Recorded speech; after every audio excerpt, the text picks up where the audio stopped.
Finally आपण पाहतोय आता शर्वरीचा खरा चेहरा रणदिव्यांसमोर उघड झालेला असतो. त्यानंतर शर्वरी स्वतःचा जीव वाचवण्यासाठी, स्वतःचा गळा आता सुरक्षित ठेवण्यासाठी लगेचच आता स्वतःच्या आईच्या डोक्यावर बंदूक रोखते. ती म्हणत असते, आई, आत्ताच्या आत्ता या सगळ्या प्रॉपर्टीचे पेपर माझ्या हातात द्यायचे. त्यावर सुमित्रा म्हणत असते, अगं तुला काही लाज वगैरे वाटते की नाही? असं कसं वागू शकतेस तू? आई आहे ना मी तुझी. आई असूनही तू माझ्याशी अशा प्रकारे कसं काय वागू शकतेस? त्यावर शर्वरी म्हणत असते, आई तर तू आहेसच, पण माझ्या वाट्याला काय ठेवलंस तू? मुलगी आहे ना मी तुझी. माझा विचार कधी केलास? त्यावर सुमित्रा म्हणत असते, अगं थोडी तरी लाज बाळग. तुझ्या वाटचं तुला दिलंय आणि त्यानंतर एक्स्ट्रा वरून दिलंय, तरीही तुझी हौस भागली नाही. त्यावर शर्वरी म्हणत असते, बस करा, आता मला तुझ्याशी बोलण्यात अजिबातच वेळ दवडायचा नाहीये. लवकरात लवकर त्या जानकीला सांग आतमध्ये ठेवलेले प्रॉपर्टीचे पेपर बाहेर आणायला, नाहीतर इथल्या इथे या बंदुकीतील गोळ्या मी तुझ्या डोक्यात हाणीन. हे वाक्य ऐकल्यावर सुमित्रा म्हणत असते, गप्प बस गा, तू मला मारणार एवढी हिंमत तुझ्यात येईल का? त्यावर शर्वरी म्हणत असतो, अगे म्हातारे, जास्त शहाणपणा करू नको. आई आहेस म्हणून वाचतेस, नाहीतर कवाची उडवली असती तुला. हे सगळं ऐकल्यावर आता जानकी म्हणत असते, शर्वरी वंश, हे आता अति होत आहे. बंदूक खाली घ्या. आईंच्या डोक्याला अजिबातच काही झालं नाही पाहिजे. त्यावर शर्वरी म्हणत असते, जानकी, तुला कधीपासून मी अक्कल शिकवण्याचा प्रयत्न करत होते, पण तू वरचढ होऊन मला शहाणपणा शिकवत होतीस. जा लवकर आतून प्रॉपर्टीचे पेपर घेऊन ये, नाहीतर माझं डोकं फिरलं ना तर तुझ्या या सासूबाईचा जीव घेईन मी.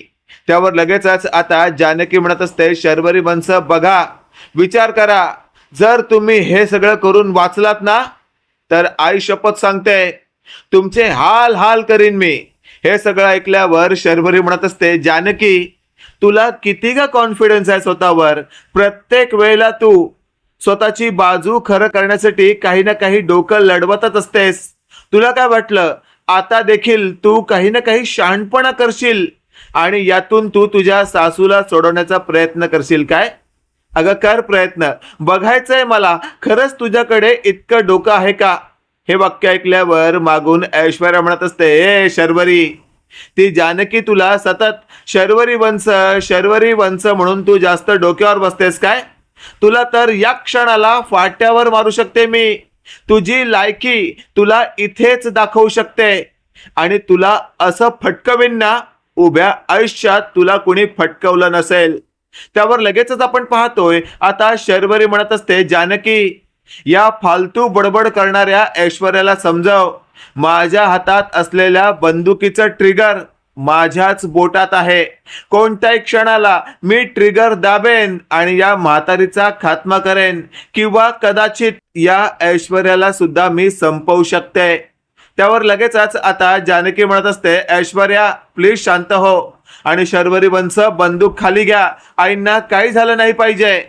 तेवढ्यात आपण पाहतोय आता जानकीच्या रूम मध्ये जाऊन राहुलने स्वतः प्रॉपर्टीचे पेपर बाहेर आणलेले असतात आणि लगेचच आता राहुल म्हणत असतो, ए शर्वरी डार्लिंग, आता तर काळजीच करू नको.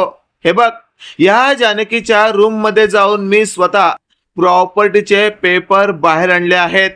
त्यावर शर्वरी म्हणत असते, वा राहुल वा, खरंच या कामामध्ये तू माझी साथ देतोयस. खरंच येत्या काळामध्ये प्रॉपर्टी आपल्या दोघांची असणार आहे, म्हणूनच तू मला साथ देतोयस ना? त्यावर राहुल म्हणत असतो, शर्वरी डार्लिंग, बस काय, तुझं माझ्यावर प्रेम, माझं तुझ्यावर प्रेम. त्यावर शर्वरी म्हणत असते, ते प्रेम राहू दे बाजूला, आता त्या जानकीकडनं या प्रॉपर्टीवर सह्या घे. त्यावर जानकी म्हणत असते, शर्वरी, वेळ लागलाय का मला त्या प्रॉपर्टीच्या पेपरवर सह्या करायला? अजिबातच मी सह्या करणार नाही. त्यावर शर्वरी म्हणत असते, अगं हे जानकी, तू ना हा विचार कर, जर तू सह्या नाही केल्यास ना तर मला नाईलाज असतं, या म्हातारीचं डोकं उडवावं लागेल. हे वाक्य ऐकल्यावर सारंग म्हणत असतो, शर्वरी ताई, काय बोलतेस तू? हे अगं स्वतःच्या आईला म्हातारी कशी म्हणू शकतेस तू? आणि तिला मारण्याचा विचार तुझ्या मनात येऊ तरी कसा शकतो? हे वाक्य ऐकल्यावर शर्वरी म्हणत असते, ए सारंग्या, तू ना स्वतःला फार शाणा समजतोस. तुला काय वाटलं तुझी ही एवढी देखणी बायको तुझ्या बाजूला असताना तुझंही डोकं तिच्यासारखं चालेल काय? अजिबातच नाही या. एक गोष्ट लक्षात ठेव, लहानपणापासून तू गधडा होतास, गधडा आहेस आणि गधडाच राहणार. हे वाक्य ऐकल्यावर आता ऐश्वर्या म्हणत असते, ए शर्वरी, तुझं तोंड बंद कर, नाहीतर तुझ्या थोबाडात अशी एक फाईट मारीन ना, तुझं तोंड गधड होऊन जाईल. माझ्या नवऱ्याला गधड म्हणायचं नाही, सारंग खूप चांगले आहेत.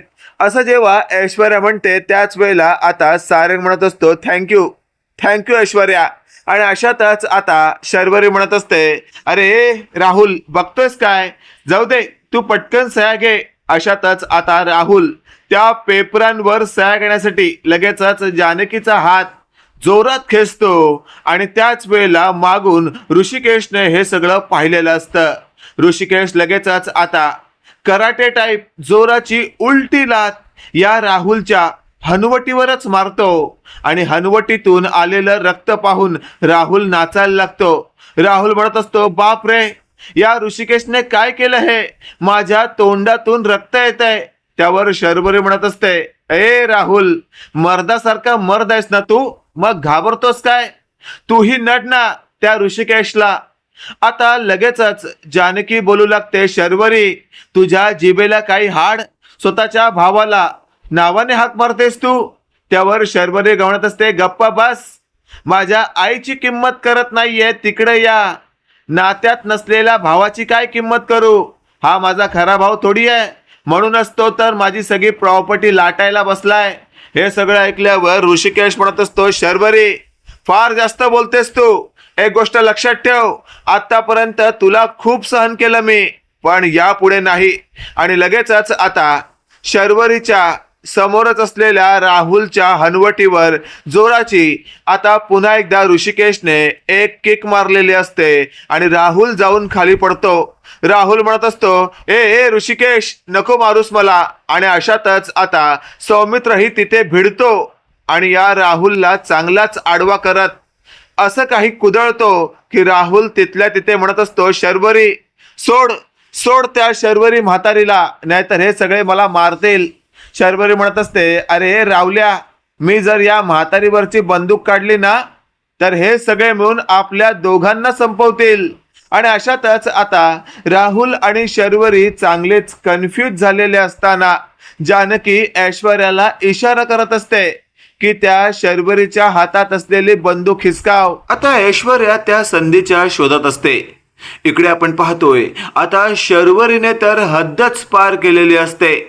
तिने आता समोर असलेल्या ऋषिकेशला जोराची सानकन कानाखाली दिलेली असते.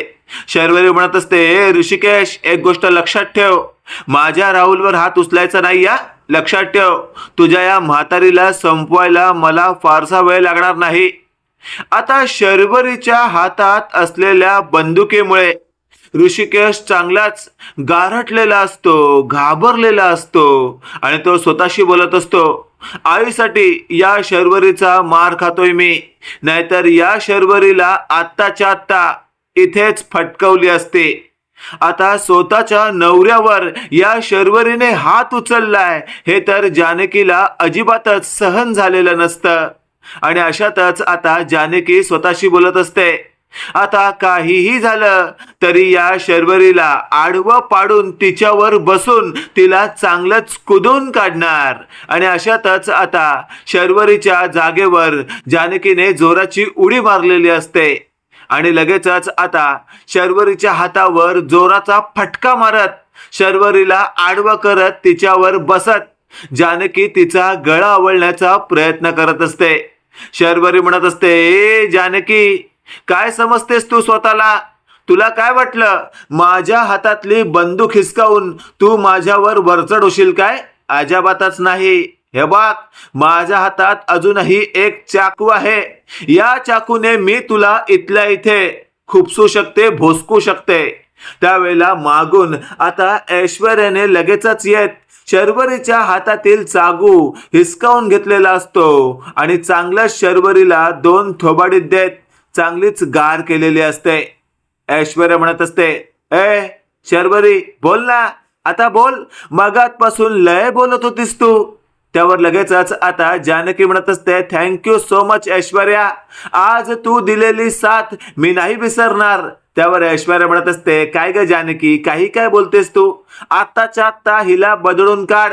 जानकी लगेचच आता शर्वरीवर बसते आणि चांगलाच तिचा चेंदामेंदा करण्याच्या प्रयत्नात असते. जानकी म्हणत असते, शर्वरी आज तर तू हद्द पार केलीस, माझ्या नवऱ्यावर हात उचललास तू ऋषिकेश्वर, आता बघ मी काय करतो. आणि अशातच आता जानकी या टोकावरून त्या टोकावर, त्या टोकावरून या टोकावर घरपडत सरपडत शर्वरीला घसपटत असते. शर्वरी चांगलीच घासपटल्यामुळे आता लगेचच बोलू लागते, अगं बस कर ग बस कर, माझ्या पाठीची चामडं निघायला लागली.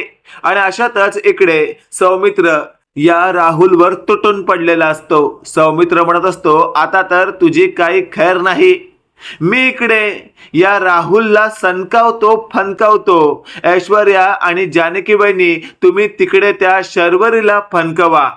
या दोघांचा इकडे शर्वरीवर हात चालत असतो आणि तिकडे ऋषिकेश आणि सौमित्रचा या राहुलवर हात चालत असतो. तेवढ्यात आपण पाहतोय आता जानकीने जोराचा शर्वरीचा हात समोरच्या भिंतीवर आपटलेला असतो आणि त्यात शर्वरीचा हात मोडतो. अशातच आता जानकी म्हणत असते, याच हाताने आईंवर बंदूक रोखली होतीस ना, बघ पुन्हा तीच बंदूक धरायची हिम्मत होते का. आता शर्वरी स्वतः त्या हाताला सावरण्याचा प्रयत्न करत असते, पण काही केल्या तो हात तिला साथ देत नसतो. आणि अशातच आता सौमित्र, ऋषिकेश, ऐश्वर्या आणि जानकीने सुमित्राला जवळ घेतलेलं असतं आणि असं म्हटलेलं असतं, आई तू ठीक आहेस ना. त्यावर सुमित्रा म्हणत असते, मी ठीक आहे, पण त्या शर्वरीचं करायचं काय. आणि अशातच आता सौमित्र म्हणत असतो, करायचं काय करायचं काय, आता तिला अजिबातच पुन्हा नव्याने एकही संधी द्यायची नाही, आताच्या आता तिला चांगलंच खरबटून काढायचं. आणि लगेचच आता सुमित्रा बाजूला असलेला दांडका उचलते आणि त्या दांडक्याने शर्वरीला बदड बदड बदड बदड बदडायला लागते. शर्वरी इकडून तिकडे उड्या मारत असते. ती म्हणत असते, आई आई मला माफ कर. त्यावर सुमित्रा म्हणत असते, अगं आई काय बोलतेस तू, म्हातारी म्हातारी बोल, मगाशी तर लय तोंड चालत होतं तुझं, म्हातारी म्हातारी बोलत होतीस आणि अचानकपणे आई कसं काय आठवायला लागलं तुला. त्यावर शर्वरी म्हणत असते, अगं आई असं काय करतेस, अगं चुकली मी, अगं मुलांकडनं होतात चुका, त्या चुका आपल्या आई वडिलांनीच पोटात घालायच्या असतात. त्यावर सुमित्रा म्हणत असते, हो मुलांकडनं होतात चुका, पण तुझ्याकडनं चूक नाही झालीये बाळा, तुझ्याकडनं गुन्हा झालाय, आता तर तुला या चुकीची शिक्षा नाही मिळणार. हे वाक्य ऐकल्यावर मात्र आता थेट जानकी म्हणत असते, आई काय बोलताय तुम्ही, या चुकीची शिक्षा नाही मिळणार असं म्हणताय तुम्ही. त्यावर सुमित्रा म्हणत असते, हो की गडबडलेच मी, अगं जानकी आता तूच दे बाई हिला काय द्यायची ती शिक्षा. जानकीने आता सुमित्राच्या हातात असलेला दांडका हिसकावलेला असतो आणि जानकी आता साडीचा पदर खोचत म्हणत असते, आज सगळे रणदिवे पाहणार, कशी जानकी या शर्वरीला फटकवणार. हे वाक्य ऐकल्यावर सौमित्र म्हणत असतो, वा जानकी बहिणी, खरंच आज तर तू यमक जुळवलंस. त्यावर ऐश्वर्या म्हणत असते, यमक कसं काय. त्यावर सौमित्र म्हणत असतो, अगं जानकी बहिणी काय म्हणाली, आज तर सगळे रणदिवे पाहणार, या शर्वरीला जानकी कसं काय फटकवणार.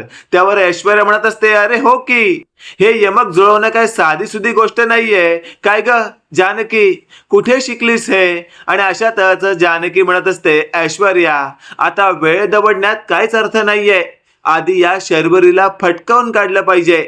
आणि मग जानकीने दना या शर्वरीला जो काही फटके देण्याचा कार्यक्रम सुरू केलेला असतो, त्यानंतर ही शर्वरी एकच वाक्य बोलत असते, मी चुकले मला माफ करा. पण तिथे तिचं ऐकणार तिच्या बाजूने कोणीच नसतं आणि आज तिची अवस्था अत्यंत बिकट जानकीने पहिल्यांदाच करून ठेवलेली असते. याआधी जानकीने शर्वरीवर कधीच हात उचललेला नसतो, पण शर्वरीने आज अतिच केल्यामुळे जानकीला हा निर्णय घ्यावा लागतो आणि ही हद्द पार करावी लागते. अशातच आपण पाहतोय आता राहुल तिथून पळण्याच्या मार्गावर असतो. लगेचच सारंग त्याच्या पायामध्ये दांडका घालून त्याला आडवा पाडतो आणि सारंग म्हणत असतो, काय रे रावल्या, काय समजतोस तू स्वतःला? हा, समजतोस काय तू? तुला काय वाटलं आमचं लक्ष नसताना अलगद पळून जाणार काय तू? नाही जमणार तुला. आता तर जास्त पळू पण शकत नाही तू. बघ तुझ्या पायाचं कसं मोडतो मी हाड. हे वाक्य ऐकल्यावर राहुल म्हणत असतो, प्लीज मला माफ करा. या सगळ्यामध्ये फक्त या शर्वरीने मला इन्व्हॉल्व केलं होतं, बाकी माझं स्वतःचं डोकं असं काहीच नाहीये. त्यावर ऐश्वर्या म्हणत असते, सारंग आणा इकडे तो दांडका.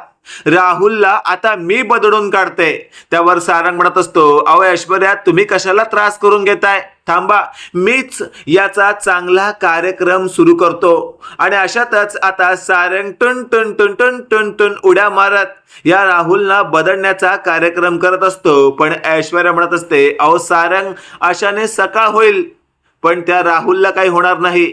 आणा इकडे दांडका.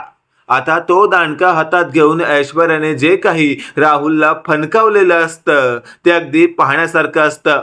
मित्रांनो, इथे तर कन्फर्म आहे येत्या काळामध्ये आपल्याला या मालिकेमध्ये जे काही एक्स्ट्रा पाहायला मिळणार आहे ते तर आपल्याला पाहायचंच आहे.